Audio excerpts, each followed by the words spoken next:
Bonsoir tout le monde. Bonsoir à toutes, bonsoir à tous. Bonsoir. Bonsoir. Bonsoir. Merci de nous rejoindre sur cette table ronde. On va peut-être attendre juste 1 ou 2 minutes, le temps que les gens puissent arriver, s'installer.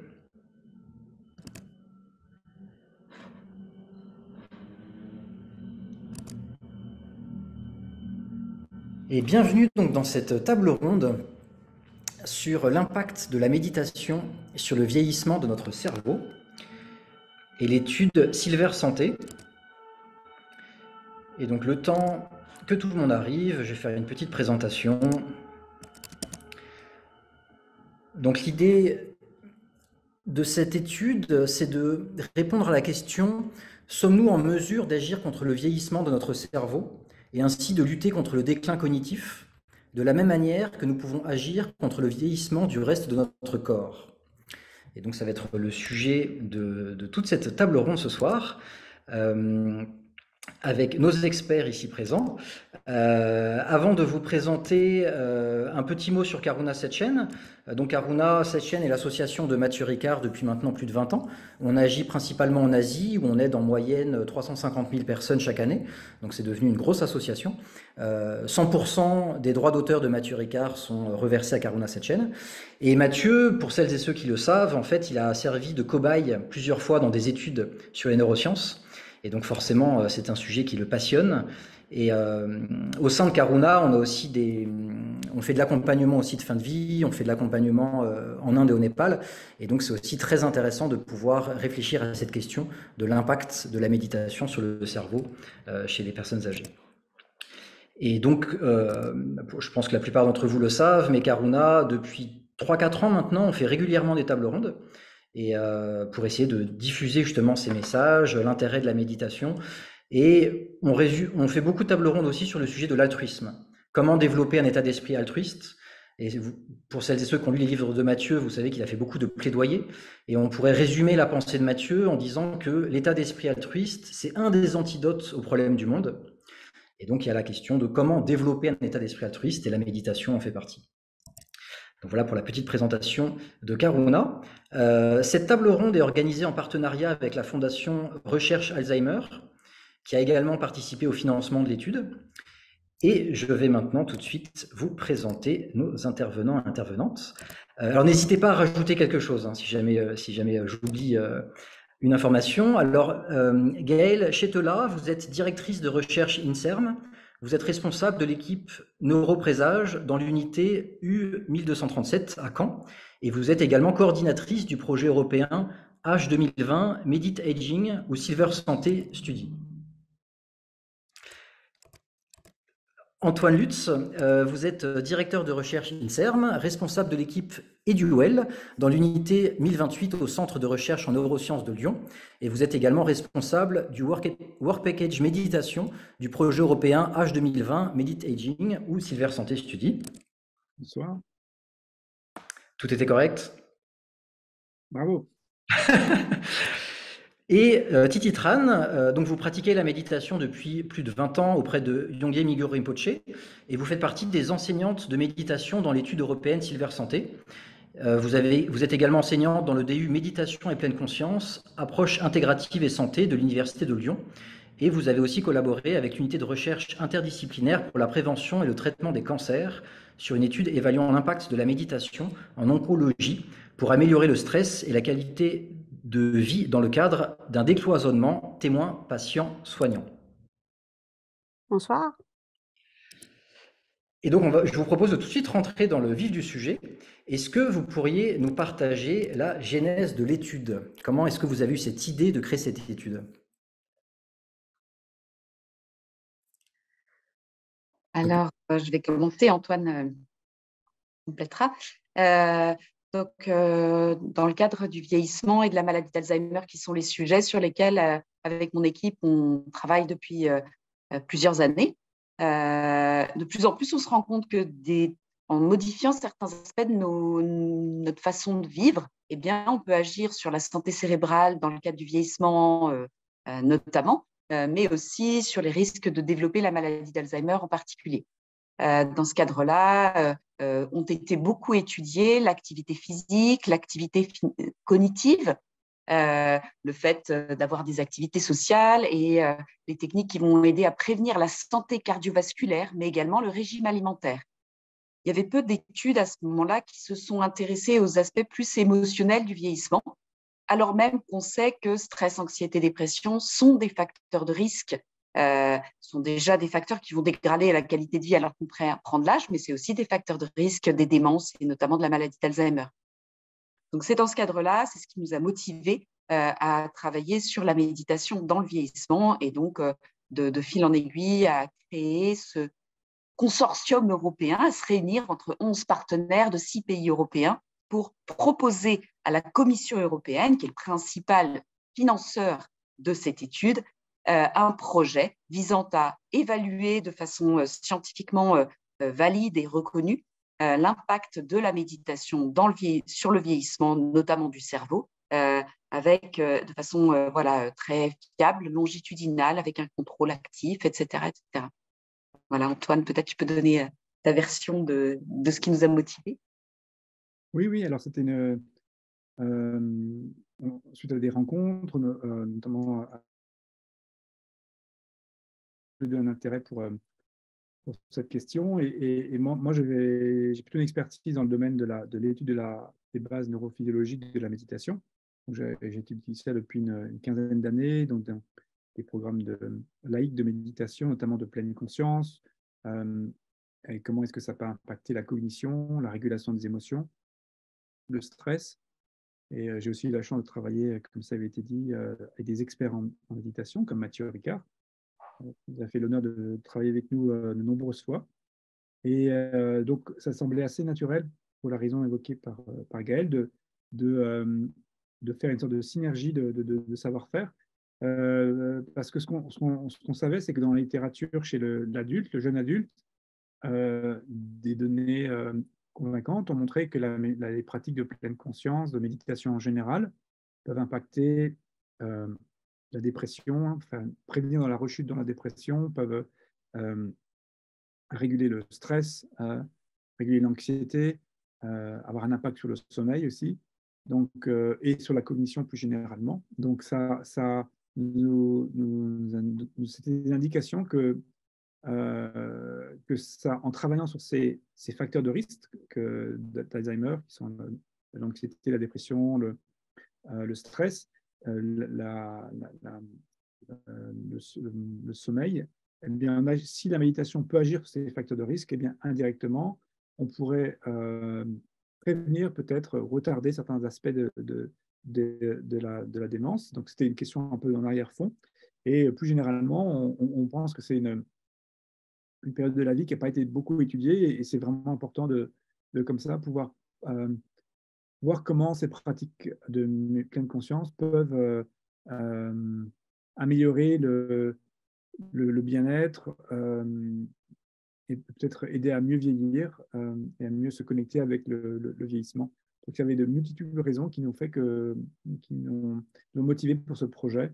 Voilà, donc on a eu beaucoup de chance et c'était comme évoqué Gaël, c'est un partenariat européen où on a essayé comme ça d'impliquer des nombreuses compétences et des expertises en neurosciences, en vieillissement, en méditation, en recherche clinique sur le vieillissement à travers toute l'Europe.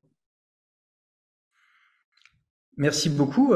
Est-ce que vous pourriez définir le bien vieillir? Là, en fait, comme ça a été évoqué, il y a un nombre. Peut-être tu veux commencer, Gaël, peut-être bon. Tu peux commencer, je compléterai, hein, c'est égal l'ordre.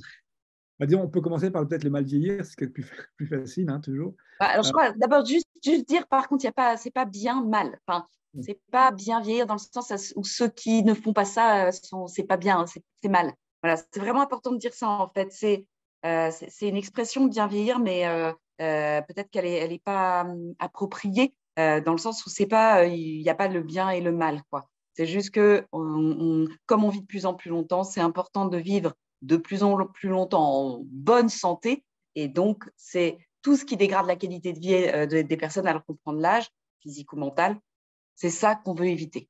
Voilà, mais je te laisse continuer. C'est juste le mot bien mal quoi, qui me… Oui, tout à fait. C'est en fait, on cherche euh, à optimiser la qualité de vie des personnes âgées, quelles que soient leurs conditions et là où ils en sont.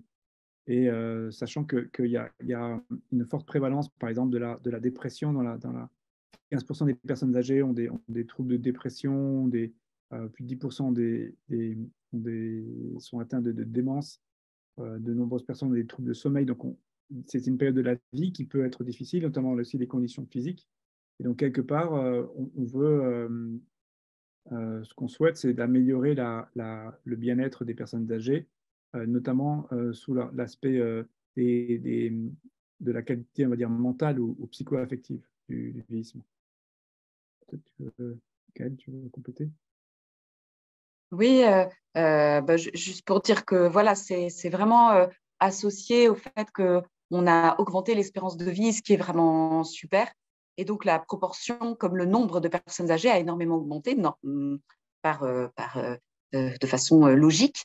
Et ce qui n'est pas du tout un problème, à part si on allonge la durée de vie en mauvaise santé. Donc, c'est vraiment ça, ce qu'on appelle bien vieillir, entre guillemets, c'est-à-dire que vieillir le plus longtemps possible, de façon épanouie, en se sentant bien, en étant content d'avoir allongé notre espérance de vie. Voilà. Merci beaucoup. Antoine Lutz, vous avez un petit peu parlé justement des difficultés qu'on peut avoir en vieillissant. Quand on fait une étude scientifique, je suppose qu'il y a des critères, il y a des indicateurs, il y a des outils de mesure. Dans le cadre de cette expérience, qu'est-ce que vous avez pu mesurer? Alors, peut-être je retourner la question plutôt à Gaëlle. En fait, donc, moi, j'ai participé avec d'autres chercheurs à essayer de comprendre et mesurer le bien-être et aussi les mécanismes de régulation impliqués par la méditation, notamment, parce que c'est mon domaine d'expertise. Peut-être pour la question du vieillissement en soi, peut-être Gaëlle elle est vraiment l'expert pour répondre à la question. Donc, je lui passe le micro, le bâton, et je Ah oui, reprendrai pour parler plutôt des mécanismes de la méditation, si vous voulez. voilà, super. Parce qu'en fait, dans notre consortium, comme on a dit, le consortium européen, c'est un regroupement de chercheurs qui ont travaillé sur le même projet. Et donc, on avait des experts, comme l'a dit Antoine, dans différents domaines. On s'est intéressé à la fois à l'impact de la méditation, mais aussi à l'impact d'autres facteurs de vie et aux mécanismes par lesquels la méditation peut avoir un impact. Et enfin, à mesurer cet impact sur des choses qui sont importantes dans le vieillissement. Et ces choses-là qui sont importantes dans le vieillissement, il y a justement les aspects plus cognitifs et comportementaux et psycho-affectifs, etc. Donc, par exemple, les performances de mémoire, d'attention, mais aussi la qualité de sommeil que les personnes ressentent, donc en termes de questionnaire, leur stress, anxiété, dépression, etc. Donc, tous ces aspects-là. Et puis des aspects plus biologiques. Alors, dans les aspects biologiques, on inclut à la fois toutes les mesures du cerveau qu'on a pu faire. Donc, il y a des mesures du cerveau, de la taille, des structures cérébrales, de leur fonctionnement, de leur connectivité, de leur connexion, etc. Et puis également des mesures, là encore, de sommeil, mais plus mesurées de façon biologique, c'est-à-dire avec des outils comme une polysomnographie, des électrodes qui permettent de mesurer les différents stades de sommeil, de les découper, etc. Et puis enfin, des mesures dans le sang, des mesures, des marqueurs biologiques de la santé générale, de ce qui est en lien avec le stress et l'anxiété ou des facteurs de risque de maladie d'Alzheimer ou des marqueurs du vieillissement cellulaire notamment. Voilà un peu pour là, cette fois, les marqueurs du vieillissement qui nous intéressaient, sur lesquels on voulait regarder l'impact de la méditation. Et puis, on avait d'autres mesures. Cette fois, justement, je vais passer le bâton à Antoine pour essayer de regarder plus finement les mécanismes par lesquels on pourrait expliquer l'impact de la méditation sur tout ça. Et ça, c'est important parce que si on comprend les mécanismes, on peut essayer d'optimiser du coup les interventions et comprendre vraiment qu'est-ce qui a vraiment un impact sur le vieillissement. Oui, alors il y avait peut-être, on va dire, deux catégories de mécanismes, enfin au moins deux catégories, on peut compléter après, mais on va dire il y a des variables un peu environnementales ou bien on peut appeler des facteurs de vie. C'est un peu qu'est-ce qu'on sait de l'histoire de la personne. Donc c'est les facteurs de risque en fait de la personne, comment ils ont vécu leur vie, quelles sont leurs compétences, on va dire, cognitives ou affectives. Donc là, c'était des variables qui sont reliées avec où on mesure la quantité d'exercice qu'ils font, leur régime alimentaire, leur histoire, leur degré d'éducation, le milieu socio-économique. Donc, il y avait une experte qui était spécialisée dans cette question-là, on va dire les facteurs de vie. Et après, on avait des chercheurs qui étaient spécialisés dans des capacités, on va dire, plutôt cognitives et affectives de régulation. On avait par exemple une experte à Liège, Fabienne Colette, qui était spécialisée dans tous les phénomènes d'attention et de cognition. À Genève, on a collaboré avec l'équipe de Patrick Lumier et Olga Klimecki, qui s'intéressaient plutôt aux dimensions affectives, notamment de l'empathie. Et après, il y avait des mécanismes, on va dire, plutôt spécifiques à la méditation, notamment des capacités, on va dire, métacognitives ou de bienveillance et de compassion, qui étaient des capacités que l'on a essayé de cultiver dans ces exercices de méditation. Et donc, c'était ces compétences qu'on a essayé de caractériser, de mesurer, et avec comme idée que ça serait peut-être des variables qui vont expliquer des changements dans des trajectoires du vieillissement que l'on a mesurées avec les variables décrites par Gaël avant. En fait, en gros, on mesure le vieillissement avec des variables subjectives, objectives et toute une batterie de tests. Et ensuite, on va faire des interventions qui vont essayer de moduler ces processus via des interventions, on peut en parler maintenant. Et dans la méditation, on va spécifiquement mesurer certaines capacités qui sont entraînées par la méditation. Et avant du coup de lancer le programme avec ces participants, en fait, comment vous les avez sélectionnés? C'était quoi les critères? Alors en fait, comme dans toute étude scientifique, effectivement, on avait des critères de sélection qui correspondaient des fois à des critères médicaux, par exemple le fait de ne pas avoir de contre-indications pour passer des examens du cerveau, etc. Mais sinon, c'était des personnes qui n'avaient pas de déficit cognitif, qui étaient âgées de plus de 65 ans et qui étaient volontaires pour participer à une étude qui était à la fois unique, mais qui correspondait vraiment pour eux aussi à un énorme investissement. Et je pense à une aventure, en fait. Et il faut bien avoir en tête que ce n'est pas juste l'aventure de se dire voilà, pendant 18 mois, je vais être pris dans une étude où je vais méditer tous les jours, pendant 18 mois, tous les jours, etc. Non, parce qu'en fait, elles sont réparties au hasard dans 3 groupes, ces personnes-là. Donc, c'est d'autant plus un exploit de rester motivé à participer à l'étude pendant 18 mois que on n'a pas pu choisir ce qu'on allait faire pendant ces 18 mois-là. Donc voilà, puis Titi pourra décrire un peu les participants dans l'étude parce que nous, on les a beaucoup vus quand on a fait toutes ces mesures. Mais Titi et les autres enseignants les ont énormément vus pendant 18 mois quand ils ont fait l'intervention. Donc, et c'est juste pour compléter, je pense qu'il faut se rendre compte que c'est un énorme travail d'arriver à pouvoir recruter des participants qui rentrent dans ces critères très exigeants d'inclusion et d'exclusion de l'étude. Je crois qu'il y avait environ plus d'un millier de personnes qui ont été interviewées et qui ont passé une batterie de tests, de visites, pour finalement pouvoir en sélectionner que 150. Donc, c'était un très, très gros travail de recrutement. Et il faut peut-être aussi mentionner que peut-être une des forces et une faiblesse aussi de l'étude, c'est qu'on a comme ça recruté des gens qui étaient motivés qui voulaient participer à cette étude. Et donc, ce sont des gens qui sont en fait déjà en bonne santé, qui sont fonctionnels, qui n'ont pas de problème en fait de vieillissement, on va dire. Et donc, ça fait qu'on a c'est un avantage parce que c'est les gens qu'on sait qui vont rester en études, qui peuvent faire les tests, qui sont motivés. Après, c'est comme c'est des gens qui sont déjà extrêmement fonctionnels. Peut-être la marge de manœuvre, en fait, la marge de progression est plus limitée. Ce qu'on sait dans la littérature un peu clinique, c'est souvent plus les gens vont entre guillemets mal, plus on peut voir un effet bénéfique de la méditation. Donc là, quelque part, il y avait un équilibre entre. C'était pas une étude clinique, on voulait des gens qui étaient sains, qui n'ont pas de problème de santé. Et donc, quelque part, c'était un peu les contraintes de l'étude, mais quelque part, ça peut peut-être aussi limiter la marge de progression qu'on peut mesurer. Donc, c'est un peu un équilibre qu'il faut faire entre la faisabilité d'études et voilà. Donc, mais il faut quand même mentionner que ce n'est pas une étude clinique ou que c'est une étude vraiment on s'intéressait au mécanisme de l'impact de la méditation sur le vieillissement. Donc, c'est vraiment une étude qu'on dit mécanistique. Il y a d'autres études qui impliquent la méditation, qui ont plutôt travaillé chez les patients, des gens qui ont des troubles du vieillissement, des troubles mnésiques, etc. Mais ce n'était pas l'objet de l'étude. Merci beaucoup pour toutes ces précisions. Et par rapport au programme, parce que 18 mois, c'est quand même très très long. J'ai vu que Titi s'était déconnecté, hein. On va laisser se reconnecter. 18 mois, c'est quand même effectivement très très long. Est-ce que vous pouvez nous en dire un peu plus sur le programme? Est-ce que c'était un peu du même style qu'MBSR avec 2 heures, 2 heures par semaine toutes les semaines? Est-ce que vous pouvez nous en dire un petit peu plus sur la structure du programme? Oui, alors je vais commencer à en parler et Titi pourra compléter.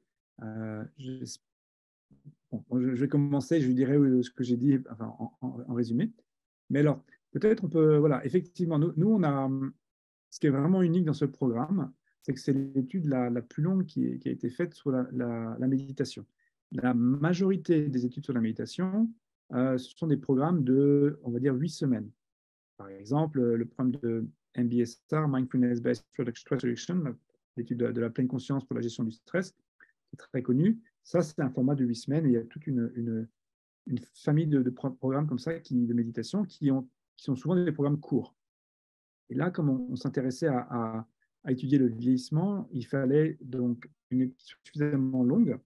Et donc, on a commencé à faire ça. Et donc, un programme qui soit sur 1 an et demi. Et donc, ça explique la durée du programme. Après, sur le contenu, euh, excusez-moi, Titi vous demande qu'on la laisse rentrer dans Zoom. Voilà. Merci. Et donc là, voilà. Donc, ce qui est particulier avec cette étude, c'est qu'on a donc, suite notamment à des discussions avec Mathieu Ricard, hein, qui, comme vous le disiez au début, est un peu le chantre de la bienveillance et de la compassion. On a fait le choix de faire un programme qui non seulement va enseigner la bienveillance, pardon, la pleine conscience et la métacognition, l'entraînement de l'attention, mais également va entraîner des qualités affectives, notamment la acceptation de soi, la bienveillance et la compassion. Donc, euh, Titi va vous parler un peu plus du contenu, mais on a donc choisi de partir d'un programme qui existait de pleine conscience de 9 semaines. Donc, c'est un programme qui a été fait par deux cliniciennes suisses, notamment Brigitte Zeller-Keller, qui nous a gentiment passé son manuel. Donc, c'est un programme qui existe pour les seniors où il y avait 8 séances comme ça sur 8, une fois par mois, qui était inspiré des programmes de John Kabat-Zinn, qui était spécifiquement pour les personnes âgées. Donc, on est parti de ça. Après, on a eu la chance que Martine Bachelor, qui était une autre enseignante principale de l'étude, a fait le travail de compléter et de rajouter du matériel pour faire 9 mois de pleine conscience, en rajoutant comme ça, multipliant par 4 le nombre de sessions de pleine conscience.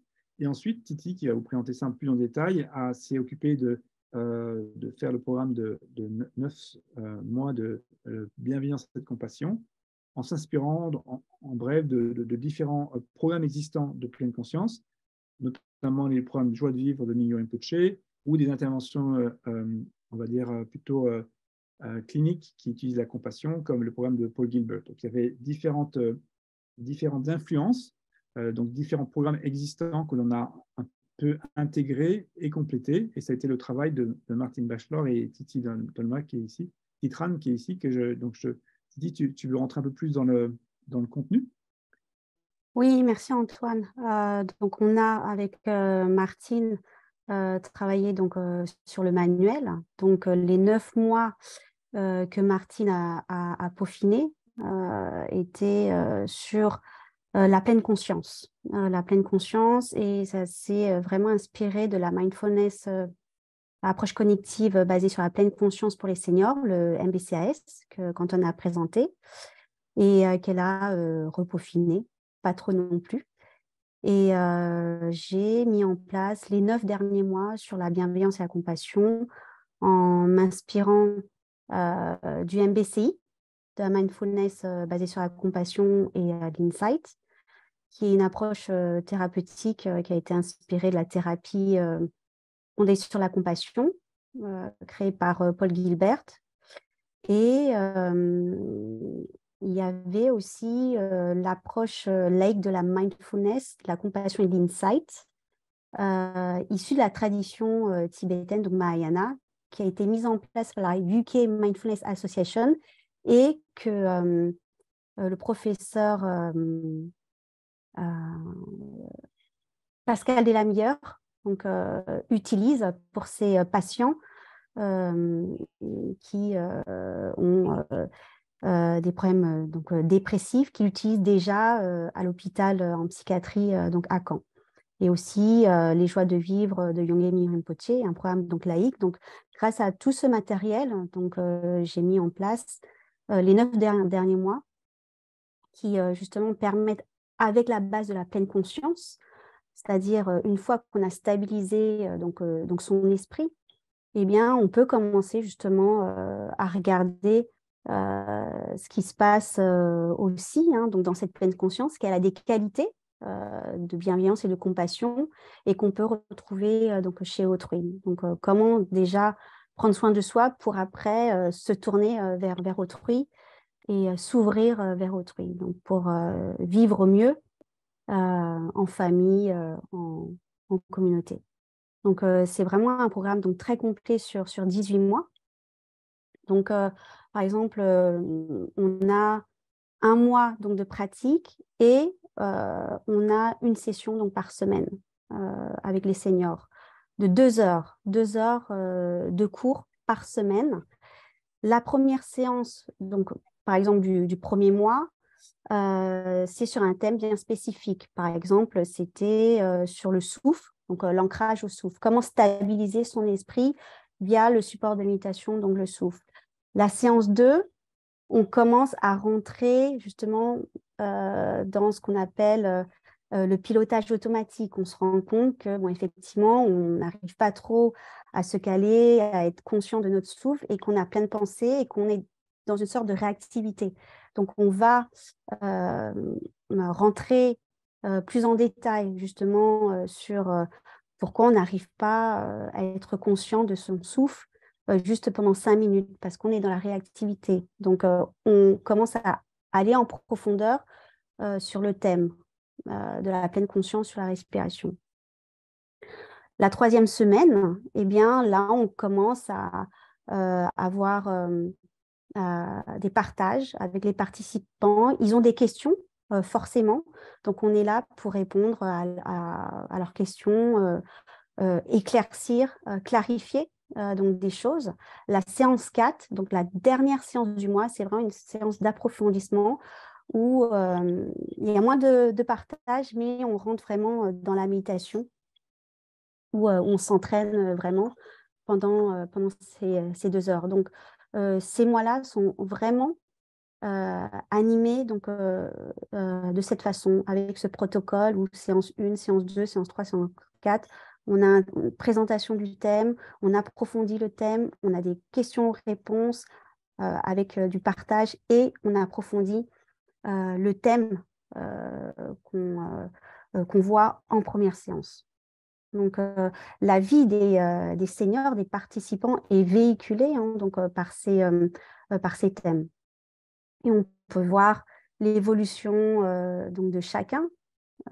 Donc, lorsqu'ils commencent à entraîner leur esprit, ce qui est intéressant, c'est qu'on commence à voir comment le participant met en pratique les méditations et voir comment ça a un impact sur leur humeur, sur leur météo intérieure. Et on rentre dans le vif donc, du sujet. Donc, c'était vraiment très intéressant pour nous, les instructeurs, d'être observateurs, donc comme un scientifique qui regarde dans sa loupe. Donc, nous, on était vraiment avec eux donc, dans l'accompagnement de cette belle aventure. Merci beaucoup, merci pour toutes ces précisions. On a quelques questions dans le chat. Est-ce que par rapport aux participants et participantes, vous avez réussi à avoir une sorte de parité? Et question subsidiaire, est-ce que vous avez constaté des différences entre les participantes et les participants? Vous savez, dans un groupe, il y a toujours des participants différents, avec des personnalités différentes, avec des backgrounds différents, avec des attentes différentes. Et c'est ce qui est intéressant. Et de rassembler des personnes différentes sur une pratique universelle, c'est ce qui fait donc la richesse. Donc, on essaie euh, de, de se comprendre soi-même pour pouvoir justement comprendre l'autre et puis de travailler ensemble. Et ça met en place une sorte de synergie aussi, une sorte de cohésion. Moi, personnellement, donc c'est ce que j'ai vu, hein. Donc, les barrières tombent et là, on se retrouve vraiment au même niveau. En termes de recrutement, on a essayé d'être vraiment à 50-50 et il y a toujours un peu plus de femmes dans ce type d'études et de toute façon, il y a une proportion de femmes un peu plus importante dans le cadre des personnes de plus de 65 ans. Donc voilà, on était à peu près on avait un petit peu plus de femmes voilà, dans les proportions. Euh, et après, dans les résultats, on n'a pas spécialement de différence de sexe dans le peu qu'on a regardé pour l'instant, parce qu'on commence tout juste à analyser les données. Donc après, c'est vrai, les enseignants, voilà, Titi par exemple, là, qui peut. Merci. Et est-ce que vous pouvez nous partager des surprises, on pourrait dire, ou des choses qui vous ont étonné dans ces résultats? Parce que je suppose que vous aviez déjà un peu des attentes, vous aviez un petit peu vous doutiez un petit peu de certains résultats, mais est-ce qu'il y a aussi des résultats qui vous ont surpris? Peut-être avant de parler des résultats, juste pour compléter le design de l'étude, pour que les gens comprennent un peu comment on a essayé de tester notre hypothèse de l'effet de la méditation sur le vieillissement.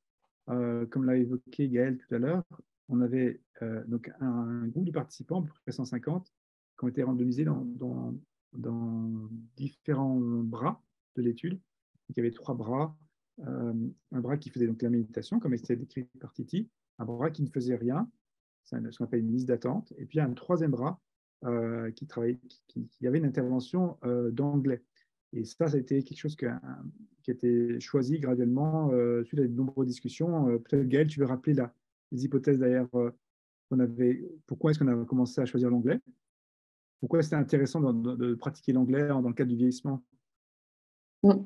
Il y a plusieurs raisons, mais c'est vrai qu'on sait que l'entraînement cognitif, faire travailler son cerveau, en gros, ça a un impact positif dans le cadre du vieillissement. Donc, il fallait faire travailler comme condition, on voulait active et avoir un impact positif, eh bien, on trouvait que c'était bien. Et puis, on avait fait un petit sondage pour voir les personnes de plus de 65 ans dans le coin, là où on allait les recruter, qu'est-ce qu'ils préféraient. Et donc, il y avait une préférence pour l'anglais et on trouvait que c'était bien aussi.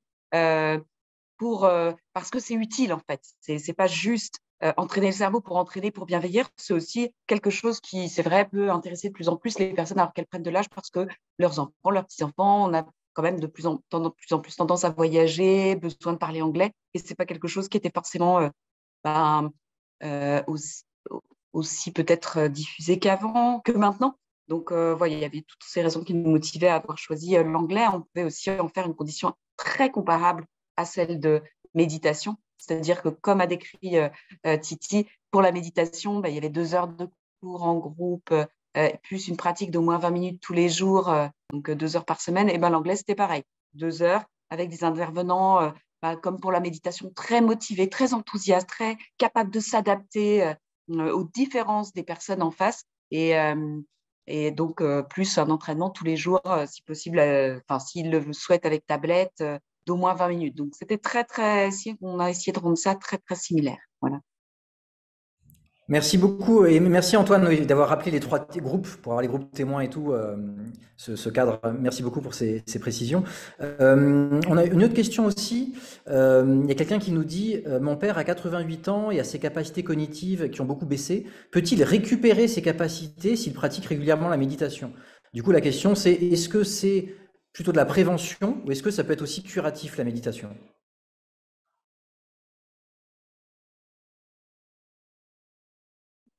Je pense qu'on va avoir 3 réponses en fonction de nos sensibilités.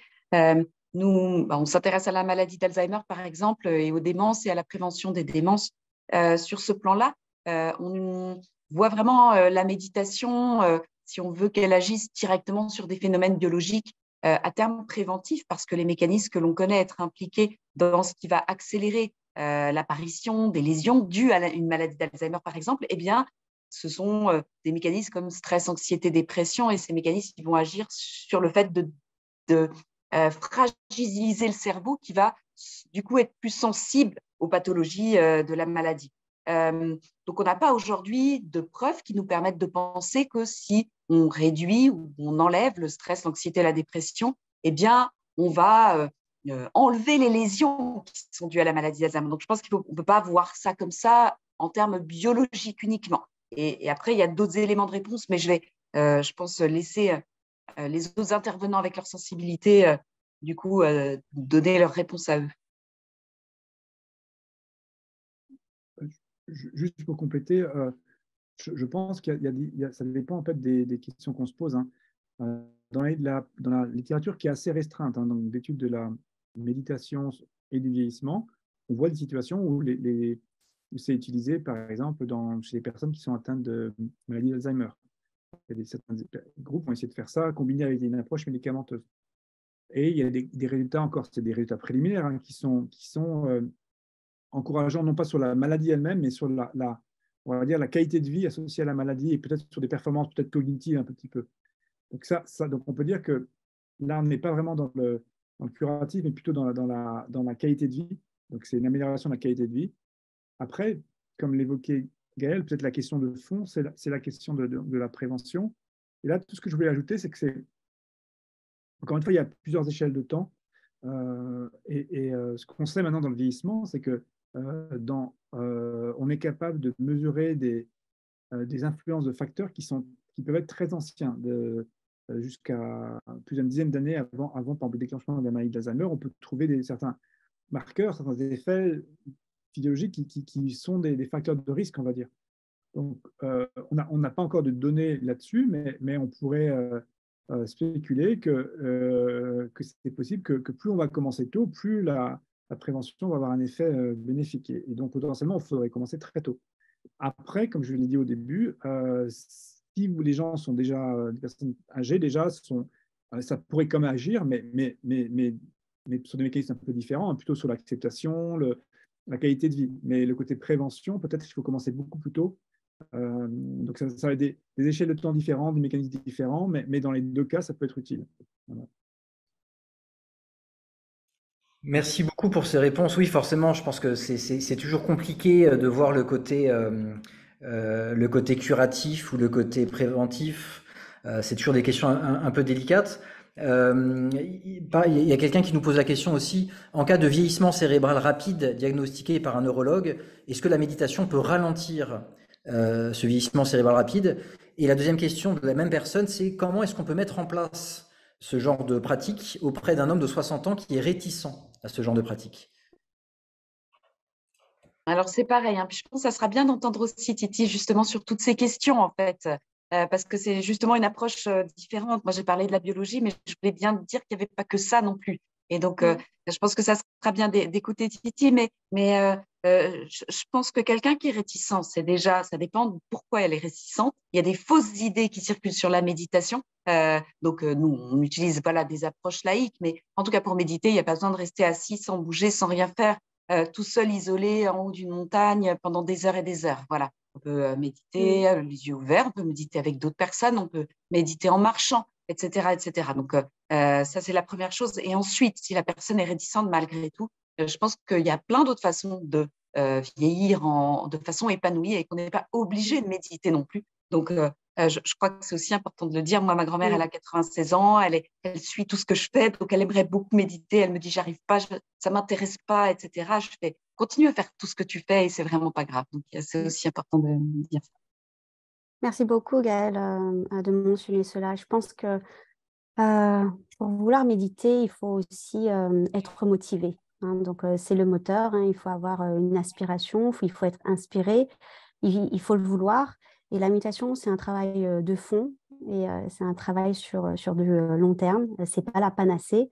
Hein, ce n'est pas parce qu'on va méditer pendant 1 mois, 2 mois que tout de suite on va être pleinement conscient, on va pouvoir tout mémoriser. Ça ne se passe pas du tout comme ça.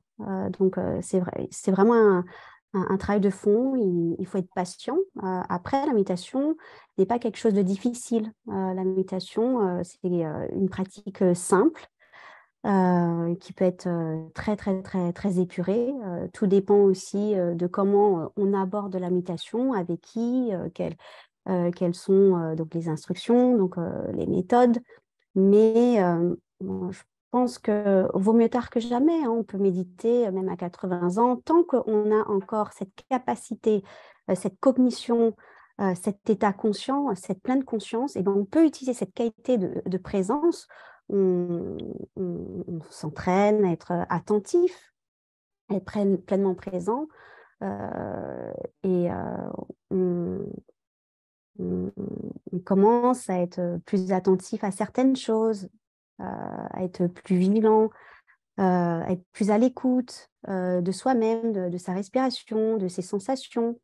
Et, c'est un début qui ouvre à d'autres possibilités, c'est-à-dire de s'observer soi-même, voir vraiment ce qui se passe dans notre esprit, voir nos pensées, voir nos émotions, voir comment on peut partir dans tous les sens, que ça part à droite, à gauche, ça fuse, et commencer à se dire qu'il faut que je me calme, qu'il faut que je commence à me poser, parce que ça va m'apporter du bien-être, je vais être plus sain d'esprit et je vais peut-être pouvoir gérer plus mon stress, mes émotions ou mes difficultés. Mais il faut le vouloir, il faut vraiment avoir la motivation, sinon ça ne marchera pas. Et peut-être dans la tradition, souvent il y a différents types de personnes et chacun va différentes sensibilités. Hein, ça, c'est que, et parfois, quand je regarde un peu, je me demande qu'est-ce que les scientifiques peuvent apporter dans l'enseignement de la méditation. Et j'ai l'impression que parfois, on peut peut-être parfois présenter une narration autour de la méditation qui est finalement, en termes de processus physiologique, vraiment un peu plus objective. Et j'ai l'impression que pour certaines personnes, ça peut être inspirant. Certaines personnes vont être plutôt inspirées par des grands exemples, je sais pas, des grandes figures, des grandes méditantes, ça va les inspirer. D'autres, ils vont être inspirés par des proches qui vont voir un effet. Et peut-être pour certaines personnes, notre travail, un des résultats peut-être, c'est que arriver à exprimer le pourquoi de la méditation en des termes plutôt qui parlent de notre culture, donc une culture basée sur une compréhension objective et physiologique de processus comme le vieillissement, peut-être ça peut leur parler, peut-être plus. Donc ça peut être aussi une des utilités de notre étude hein, à ce niveau. À voir. Merci beaucoup. Oui, Titi, vous avez utilisé le verbe s'entraîner. Et ça, c'est vrai que c'est quelque chose que Mathieu utilise beaucoup. Mathieu Ricard parle beaucoup de l'entraînement de l'esprit. Il fait aussi beaucoup de parallèles avec la musique, quelqu'un qui s'entraînerait à jouer du piano. Et c'est vrai que, par exemple, quelqu'un qui n'a pas envie de jouer du piano, on ne va pas le forcer à jouer du piano, ça n'aurait pas de sens. Donc on voit bien qu'à un moment, l'inspiration doit venir de la personne. Donc merci beaucoup pour ces précisions. Et par rapport du coup à cette idée d'entraîner l'esprit, au tout début, vous aviez parlé aussi des études qui avaient été faites sur le sport, comment le sport peut aider à mieux vieillir. À partir de combien d'heures de méditation on commence à avoir des effets sur le cerveau? C'est sûr des questions très précises, mais est-ce que c'est possible d'avoir à peu près une idée? Alors, pareil, on peut répondre. Je peux commencer et Gaël, tu veux compléter mais par exemple, dans l'étude qu'on a faite, une étude qu'on a faite à Madison, je peux juste donner un exemple. Donc, c'est en collaboration avec Richard Davidson. On a, on s'est intéressé à étudier par l'imagerie cérébrale, donc des mesures assez proches de ce qu'on a fait ici, l'impact d'un programme très populaire qui est le programme de 8 semaines de John Kabat-Zinn de pleine conscience pour la gestion du stress. Et donc, pour résumer un peu cette littérature, ce qu'on peut voir, c'est qu'on peut trouver des effets sur le ressenti de la personne, des effets sur la cognition, des effets sur la même clinique, des effets aussi parfois sur le fonctionnement du cerveau. Donc, il y a des effets de ces interventions. Par contre, il semblerait que pour voir ensuite des effets sur l'anatomie, donc la structure du cerveau, avec les mesures qu'on a standard dans la littérature, on a pu montrer de manière assez convaincante qu'on n'avait pas dans un programme standard d'effets, alors que d'autres collègues qui ont fait des études beaucoup plus longues et un peu plus intensives avaient vu des effets. Donc ça suggérerait qu'il y a peut-être encore une fois, différentes échelles de temps, différentes doses qu'il faut pour mesurer des effets sur différentes familles de mesures, que ce soit le ressenti, le comportement, la physiologie, donc le fonctionnement, ou l'anatomie, ce sont des choses un peu, peut-être des échelles de temps différentes. Exactement. Je pense que c'est le meilleur message de dire que voilà, un petit temps de pratique de méditation va peut-être avoir des effets sur certains facteurs, pas sur d'autres. Et pour d'autres, il faudra longtemps. Et puis pour d'autres, il faudra très, très longtemps, plusieurs années. Ce qu'on peut dire, c'est qu'en tout cas, à partir de nos résultats, on avait fait avec notamment Antoine une petite étude pilote sur des experts méditants de plus de 60 ans. C'est des personnes qui avaient médité presque toutes plus de 30 ans, plus de 20 000 heures de méditation, voilà. Et là, on avait pu mesurer sur leur cerveau qu'elles avaient une meilleure préservation de leur structure et de leur fonctionnement cérébral, notamment dans certaines structures. Alors, ce qu'on peut dire aussi, c'est que dans l'étude, après 18 mois, on a juste dû choisir deux structures, qu'on trouvait d'ailleurs modifiées chez ces experts méditants. Et là, en 18 mois, on n'a pas réussi à montrer un effet significatif. Alors, pas du tout sur le volume. Par contre, sur le fonctionnement, on voit que par rapport au groupe contrôle, eh bien, c'est un peu mieux, mais ce n'est pas tout à fait significatif. Sur le fonctionnement, ça suggère que peut-être si on avait attendu plus longtemps ou on avait eu plus de personnes, on aurait pu montrer cet effet-là. Et maintenant, du coup, eh bien, il faut voir après. Donc, on a la chance d'avoir un suivi à plus long terme des participants. On va pouvoir voir si on attend un tout petit peu plus cette différence. Est-ce qu'on va pouvoir la voir, d'une part, et puis d'autre part, sur d'autres structures du cerveau. Là, on avait dû en choisir que deux. Voilà, voir s'il y a d'autres choses ailleurs. Voilà, donc entre 18 mois et 20 ans, 30 ans.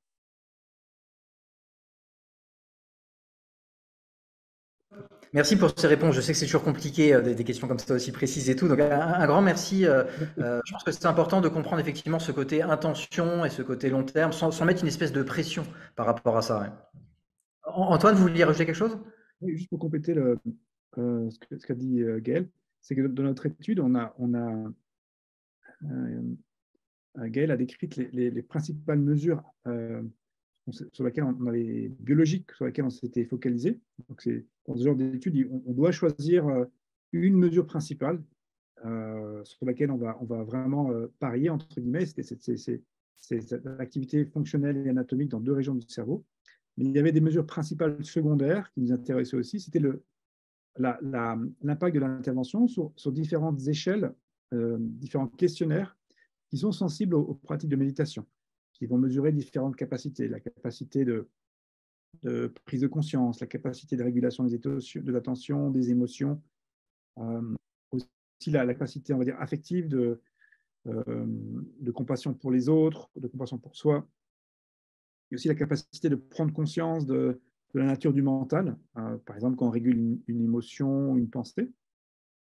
Donc, toutes ces capacités qui sont mesurées sur des échelles, donc rapportées par le sujet, on a pu montrer qu'il y avait un changement dans le groupe de méditation sur ces capacités spécifiques qui étaient supérieures au groupe contrôle actif, donc l'anglais, et au groupe contrôle passif qui était la liste d'attente. Ce qui suggère qu'il y a des changements qui ont lieu, mais qui n'ont pas eu d'implication, enfin, qui n'ont pas été sensibles sur la mesure principale qu'on avait utilisée, biologique. Donc, a priori, il vaut mieux méditer qu'apprendre l'anglais. Non, dans l'anglais, il y avait des effets aussi.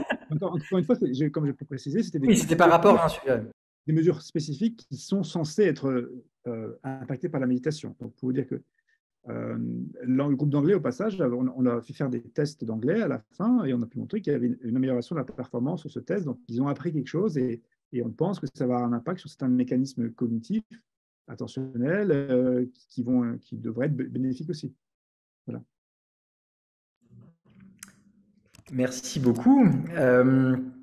Et alors, par rapport à cette étude, du coup, Est-ce que vous pouvez partager d'autres résultats, là, comme vous venez de le faire, Antoine? Est-ce qu'il y a d'autres sujets ou il y a d'autres exemples concrets que vous pouvez partager? Ou peut-être Titi aussi, si vous pouvez nous partager dans votre expérience, qu'est-ce qui s'est passé pour vous? Quelles ont été un petit peu les remarques des participants et des participantes? On peut dire que pour certains, lorsqu'il y avait cette fin d'études de 18 mois, pour certains, ça a été un peu mal vécu parce qu'ils se sont dit, mais qu'est-ce qu'on va faire? On va plus aller à l'école de la méditation, on va plus suivre les cours. Et justement, ils ont demandé à Gaël et à Antoine si voilà, quelque chose pouvait se mettre en place et afin de continuer donc la méditation. Mais vu que les 18 mois pour eux étaient terminés, il n'y avait pas forcément quelque chose qui avait pu être mis en place. Hein, le protocole était plus ou moins donc terminé donc, pour eux. Et, ce qui m'a surpris, c'est qu'ils se sont concertés, ils ont mis en place un groupe donc de méditation. Ils ont été à la mairie d'une petite commune, non loin de Caen. Ils ont pu avoir une salle pour méditer. Et depuis plus de 2 ans, alors certains se regroupent 2 fois par mois et continuent donc à méditer ensemble. Ils reprennent les thèmes qu'on a vus lors des 18 mois et de temps en temps, je viens pour leur dire un petit bonjour et puis méditer avec eux. Voilà, ils ont mis en place ce groupe et c'est vraiment très important pour eux d'avoir la possibilité de partager une pratique commune et aussi d'avoir créé des liens d'amitié, des liens sociaux. Et ça a changé la vie de certains. C'est ça qui m'a marqué. Voilà. Et juste pour rebondir là-dessus, merci. Effectivement, nous, on était un peu frustrés de ne pas pouvoir les aider dans leur continuation de la pratique parce que justement, on continue à les suivre. En fait, ils n'avaient pas fini de participer à l'étude. Et donc, on ne pouvait pas, en tant que scientifique, influencer ce qu'ils allaient faire après, puisque c'est quelque chose qu'on allait mesurer, justement. Donc, après les 18 mois d'études dans lesquels ils ont eu un programme, de méditation ou d'anglais, eh bien, on a continué à les suivre et une des choses qui nous intéressait, c'est justement, est-ce qu'ils vont continuer à méditer ou à apprendre l'anglais, à faire de l'anglais, alors qu'ils ne sont plus accompagnés. Et donc, justement, alors qu'ils ne sont plus accompagnés, eh bien, nous, scientifiques, on ne pouvait pas les accompagner. Et donc, ils se sont, comme a dit Titi, ils ont montré une motivation vraiment importante pour continuer non seulement à méditer, mais aussi méditer en fait ensemble. Ouais, c'est super ça. Antoine, vous vouliez rajouter quelque chose? Votre micro est coupé. Merci. Juste pour ajouter quelque chose qui va dans le sens de ce que disait Titi aussi sur le ressenti des personnes. De notre étude, on s'est intéressé donc essentiellement des variables objectives, donc le comportement, des marqueurs biologiques, des variables en fait, voilà, des variables empiriques. Mais on s'intéresse aussi à la dimension qualitative, qui pour nous aussi quelque chose qui est vraiment importante. Et donc on a fait en plus des interviews des participants, donc avec un chercheur spécialisé dans les approches qualitatives, où on va chercher pas forcément à mesurer quelque chose, mais à vraiment capturer quelque chose dans l'expérience de la personne, quelque chose de beaucoup plus riche. Euh, et donc, on commence à avoir aussi des différences dans le vécu des personnes. Et on pense que ça sera aussi un des résultats de l'étude, finalement, c'est en plus ces variables objectives, des effets qualitatifs de l'intervention. Et ça va nous guider aussi ensuite pour le futur, pour voir comment on peut améliorer notre intervention, qu'est-ce qui marche, qu'est-ce qui ne marche pas. Et c'est d'ailleurs aussi un des thèmes qu'a choisi François Collère dans son projet. Donc, c'est un parti pris artistique de suivre le vécu de quelques participants. Et dans ce très beau film, on voit en fait le vécu à la première personne de quelques méditants. Et c'est quelque chose qu'on a aussi, on a essayé aussi de capturer ça scientifiquement par ces approches qualitatives. Merci beaucoup Antoine. Pour préciser par rapport à ce film, j'en profite. Donc ce film Golden Senior, il y aura l'avant-première le 29 avril.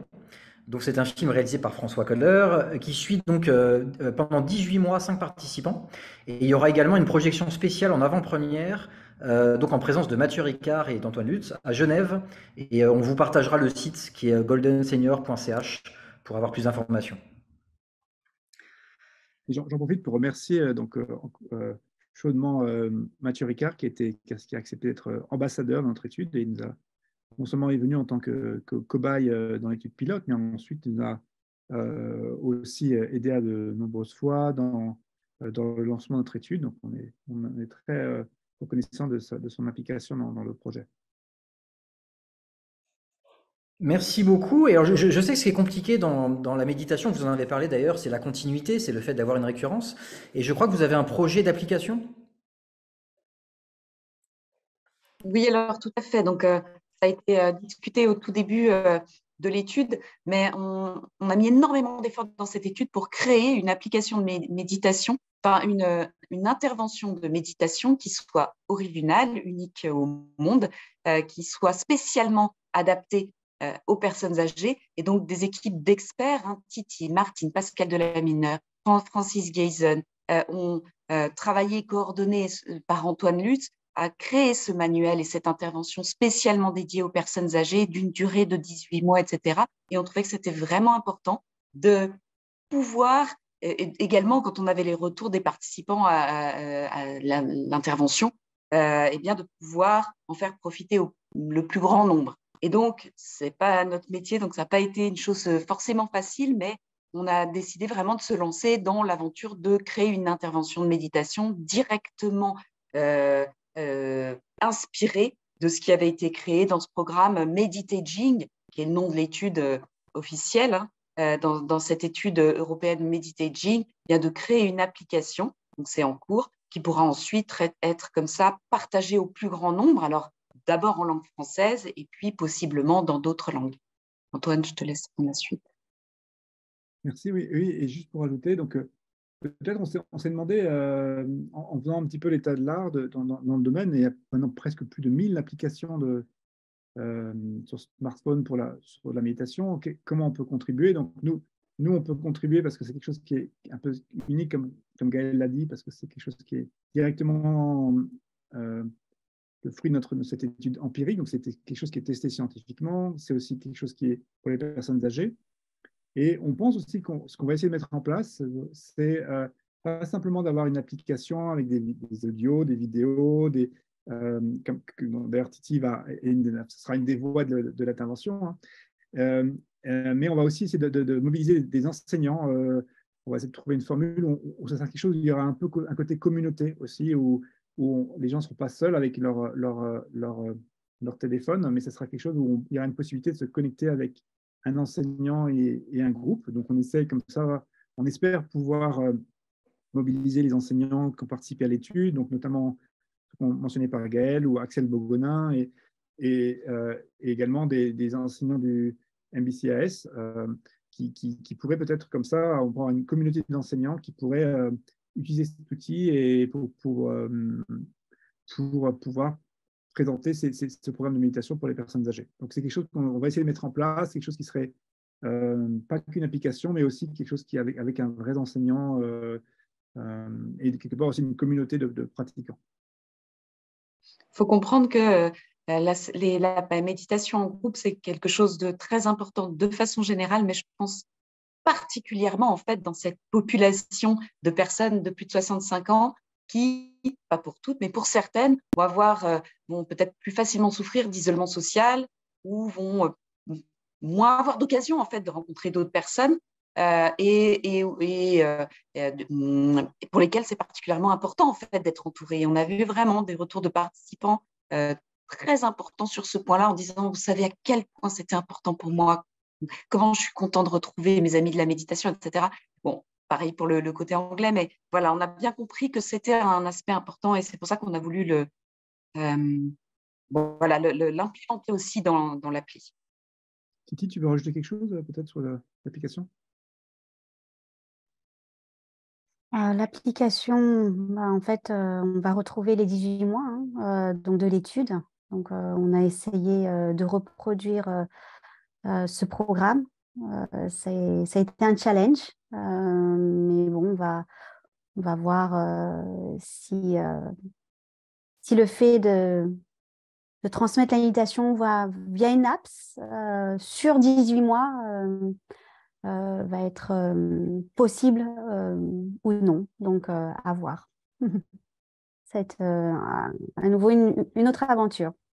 Mais le présentiel a vraiment toute son importance.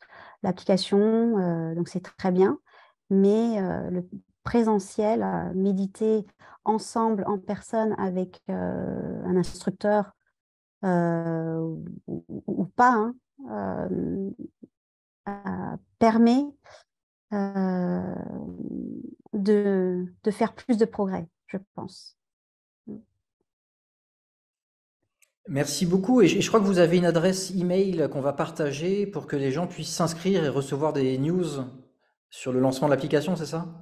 Oui, exactement. Les personnes qui seraient intéressées, donc l'application sera disponible dans quelques mois. Elle est vraiment en construction là. Et donc les personnes qui sont intéressées peuvent d'ores et déjà envoyer un email à l'adresse Silver Santé, à l'adresse meditaging du 6 app a2p @ciceron.fr. Donc vous allez envoyer l'adresse écrite. Et puis une autre façon, sinon, de se tenir informé sur à la fois la sortie de l'app, mais aussi si vous êtes intéressé de façon plus générale à toutes les nouveautés qui concernent ce projet de recherche, Meditaging ou Silver Santé Study, c'est le même nom, c'est le nom public versus le nom scientifique. Eh bien, vous pouvez suivre les progrès du projet sur silversantéstudy.fr qui vous tiendra également informé de la sortie de l'appli. Voilà. Eh bien, un grand merci à tous les trois. Est-ce que vous souhaitez ajouter quelque chose? Je vois qu'on est parfaitement dans les temps. Est-ce qu'il y a quelque chose que vous auriez souhaité ajouter par rapport à ce magnifique projet, à cette étude? Non, peut-être que justement, je pense qu'il va y avoir les résultats scientifiques et puis il y a tous les témoignages qui sont vraiment importants aussi. On ne peut pas tout mesurer avec nos mesures scientifiques, aussi bien qu'on essaye de faire et aussi complet qu'on essaye de faire. Notamment, pas que, mais notamment, je pense que ces témoignages ils ressortent très bien dans le film de François Kohler. Donc, c'est une autre façon aussi de regarder les résultats de l'étude, en fait. Et je vous le conseille. Voilà.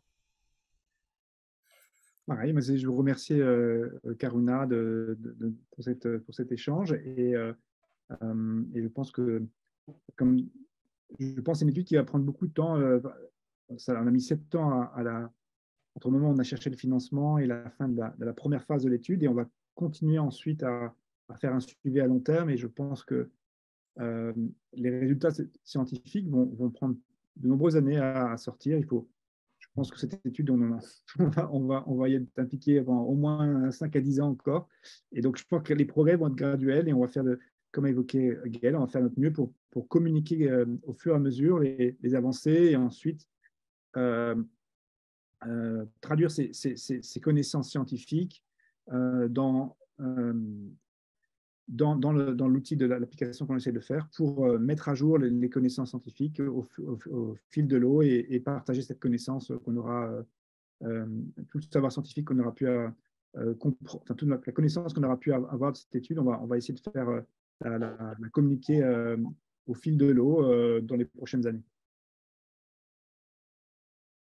Eh ben, un grand merci, c'est très inspirant en tout cas de savoir qu'il y a des scientifiques qui se penchent sur ces questions et sur les sciences contemplatives. C'est vraiment passionnant, donc un grand merci. Titi, est-ce que par hasard, peut-être que vous vouliez ajouter quelque chose d'ailleurs? Je voulais vous remercier de nous avoir invités tous les trois. Bah, merci à vous, hein, surtout. Et est-ce que vous seriez d'accord, Titi, vous parliez tout à l'heure de la difficulté de pratiquer seul et que c'était plus sympa de le faire avec un groupe, avec une émulation. Est-ce que vous seriez d'accord de nous partager une petite pratique, peut-être 5 minutes, un exemple de ce que vous faites dans le cadre de ces études? Oui, donc je disais qu'en présentiel, hein, donc c'était beaucoup plus facile donc, pratiquer donc, de la méditation, mais bien sûr, on peut le faire donc via Zoom. Ça marche aussi très bien, mais moi, j'aime mieux le présentiel. Donc, si vous voulez, on peut partager une petite méditation ensemble, donc si on a encore le temps. Ok, d'accord. Ok, donc je vous invite à vous positionner. Si vous êtes sur une chaise, vous pouvez mettre vos pieds bien à plat en contact avec le sol. Bien, vos mains, vous pouvez les mettre sur vos genoux ou vos cuisses. Et puis, vous essayez d'être un peu plus droit que d'habitude. Les épaules donc, sont bien ouvertes. Et fermer les yeux ou les ouvrir. Si vous les ouvrez, vous pouvez regarder un peu vers le bas. Voilà. Donc, on essaie de sentir donc, son corps dans une autre position hein, qui est un peu plus là, alignée.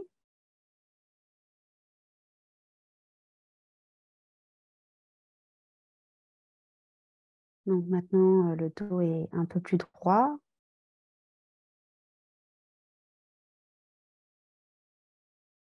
Ressentir cet alignement dans le dos, au sein de la colonne vertébrale.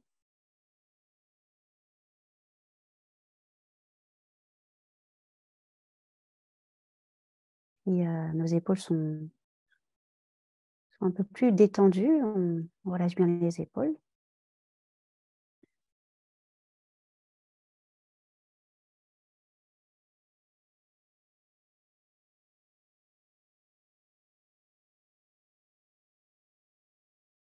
Et on essaie de bien relâcher les épaules, s'il vous plaît.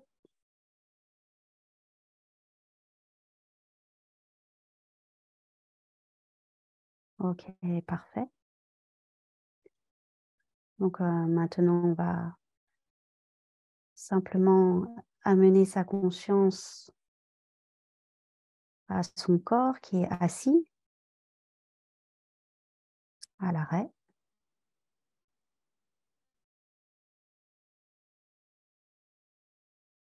On est un peu comme un témoin du corps à l'arrêt.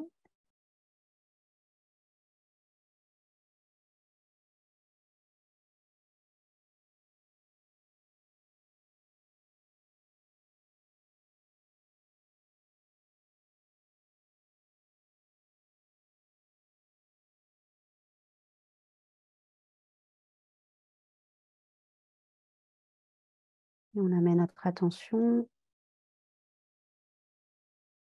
au va-et-vient de notre souffle.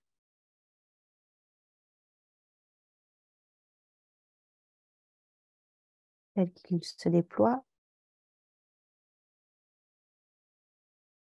moment après moment.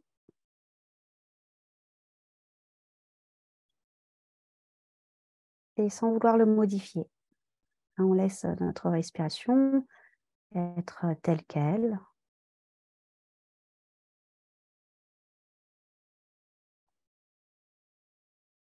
Et on est simplement conscient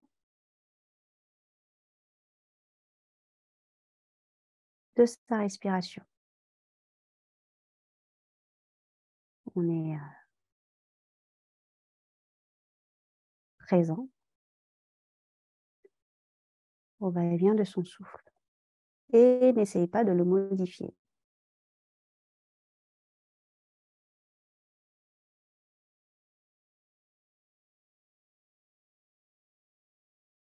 Et la respiration est rapide, pas de problème.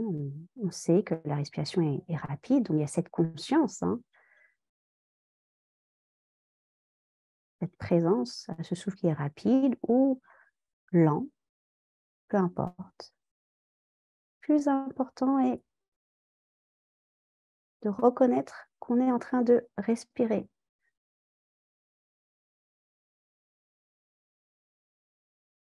moment après moment.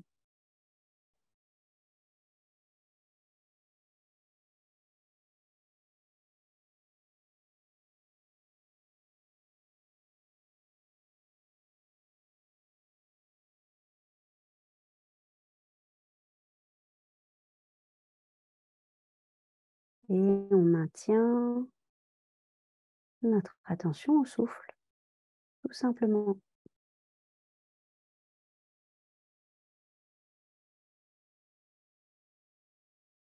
Vous savez que vous respirez, c'est parfait. Il y a la conscience, il y a la présence.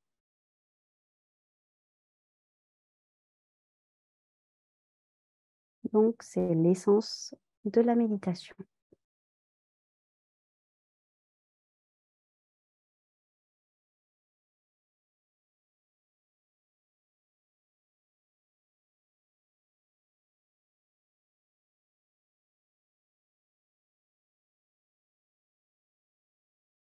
Continue à être conscient au souffle.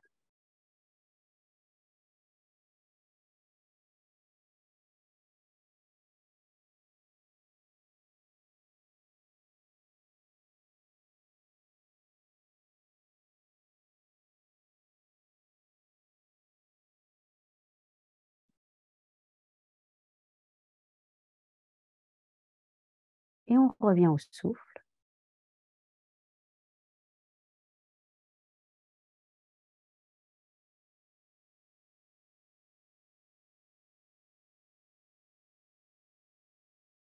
Le souffle ici qui est l'ancrage pour stabiliser notre esprit, pour le calmer.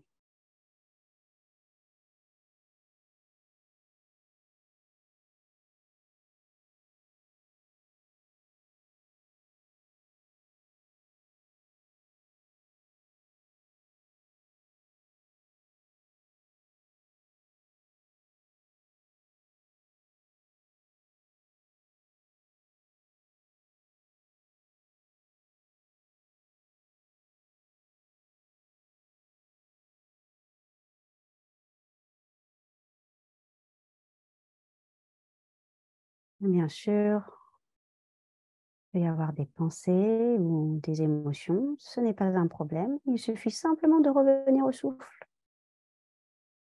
On revient au souffle, présence au souffle. On sait qu'on est en train de respirer, parfait. On maintient cette présence au souffle.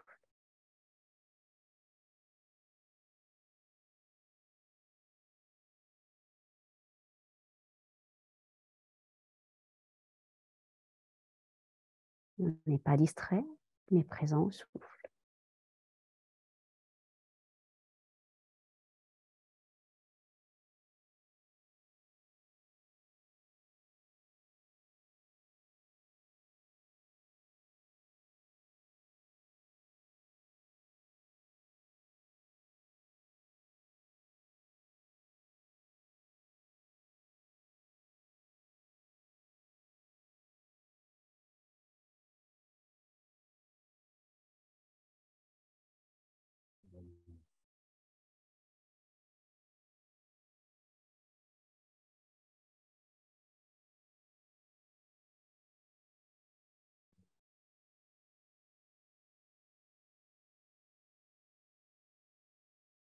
Et à nouveau, peut-être une pensée ou des pensées. Pas de problème, on ne les suit pas, on ne les analyse pas, on ne les élabore pas, on n'y prête pas attention, et on revient simplement à sa respiration. Présent au souffle.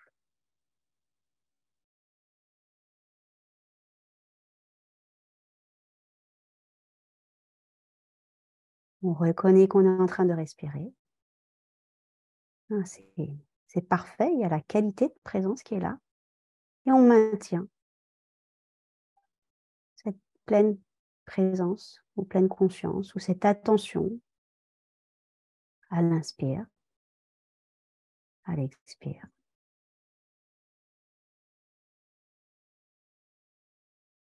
Moment après moment.